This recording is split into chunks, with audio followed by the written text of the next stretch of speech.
একটা কাজ করলে কেমন হয় বলতো? এবার কোরবানির পার্টনার যদি আমি আর তুই মিলে খুঁজি।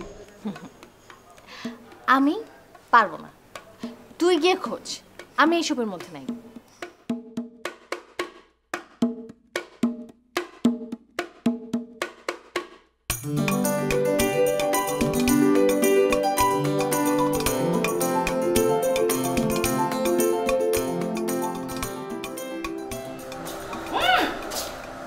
কোথায় যাচ্ছিস?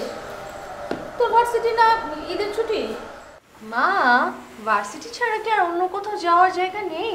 সেটাই তো জানতে চাচ্ছি, কোথায় যাচ্ছিস? মা, আমি পার্লারে যাচ্ছিলাম, ভাবলাম এই যে চেহারাটা এটা একটু চেঞ্জ করে আসি। কি কি চেঞ্জ করবি? সামনে তো কোরবানি, আর আমরা তো কোরবানি দিতে পারছি না, তাই ভাবলাম বন্ধু বান্ধব আত্মীয় স্বজনকে কিভাবে এই চেহারাটা দেখাই বলো, তাই পার্লারে যাচ্ছি। একটা চড় মেরে না কথার ধরন পাল্টে দেবে। মা, চট দিও, 100টা চট দিও, কিন্তু ঈদের দিনে আমি যে আমার এতগুলো ফ্রেন্ডকে দাওয়াত করেছি, ওদের তুমি কি খাওয়াবে মা? কেন? যা রান্না হবে তাই খাবে। মা, সবার বাসায় তো গরুর মাংস রান্না করা হবে, আমার বাসায় এসে কি আমার ফ্রেন্ডরা সবজি রুটি দিয়ে খাবে?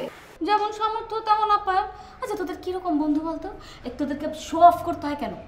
মা, তুমি না এসব বুঝবে না, আমি বুঝবো কেন? আমি তো তোর পেটে হয়েছি, তুই তোর আমার পেটে হসনি।